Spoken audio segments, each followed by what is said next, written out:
Welcome back to Money Talks. I'm your host, Glenn Wiggle, one of the financial guys here on WGRZ. And again, happy Independence Day to everybody out there. Be safe and have a great day today.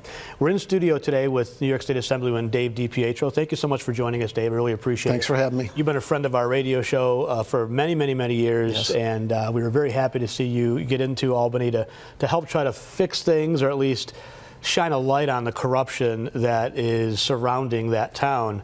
You've done a great job bringing a lot of things to light, and we'll talk about some of those things throughout the show today. In the first segment, we were just talking about the mayoral control, the strong arming from Governor Cuomo, the renaming of the Tappan Zee Bridge to his, his father, and a wiping out of the former Republican governor, Malcolm Smith, who was on the bridge but no longer is. So. But I wanted to talk just a quick update. You're very close with Carl Paladino. Obviously, last week there was the school board hearings regarding, free speech. That turned into some other things. We've seen some news reports, and there's been I think Carl did a great interview last week on WBEN. But I wanted to get your take on how that went. I know you kind of got a little bit of an inside track on that. So what are your thoughts in regards to the hearing and how things went, and where do you think we'll go from here? Well, I did talk to a couple people I know down there that were with Carl and Dennis, and they were on the team, and they said it went great. That Carl, number one, Carl did very well. Okay, he was very calm, and he was right on target, right on fact. They changed the dynamic. Dennis Vaco did a great job in changing the dynamic, because this hearing was not about the comments Carl said. Okay, that was a freedom of speech issue, like them or not, that's put to the side. But on the issue of Carl leaking information, they feel they totally blew it out of the water. The school board did not present their case, and so they feel very confident that it's going to be okay, and Carl is going to be staying on the school board.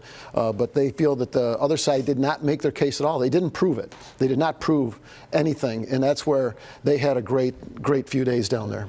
Well, I think, from Carl's perspective, I mean, he's an elected official, right? So you've got to be very careful if you're going to remove somebody who's been elected by the voters. And so, right. I think in that case, unless there's some egregious violation, which clearly there wasn't, I mean, this is a witch hunt to get Carl off the board. Everybody in Buffalo knows that. And that's unfortunate because, and at some point we're going to try to get Carl on the show as well, because I've got to ask him, he consistently gets beaten up on the school board and in the media, and he's got really no horse in that race. His kids are not in the public schools, and his kids are grown, and this doesn't affect him personally. And so I just wonder, at what point does he say, you know what, this isn't worth it, I'm going to walk away? I think that'd be unfortunate, because I think he's done a great job. Well, Carl's very passionate. He is. For the kids. Big heart.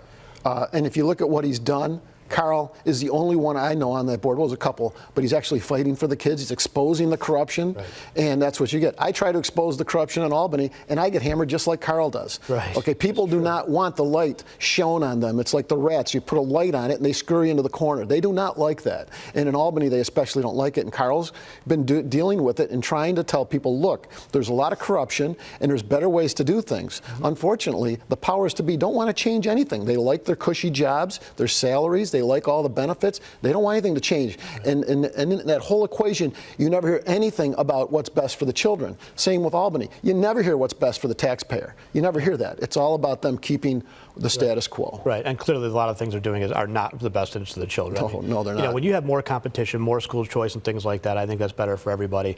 It certainly would be better to have some level of competition. We're going to take a very short break coming up. When we come back, I want to pick your brain on minimum wage. We just got a report out of Seattle. Obviously, the minimum wage is not working there. University of Washington report shows that. It's not working here either. So I want to get your take on that when we come back.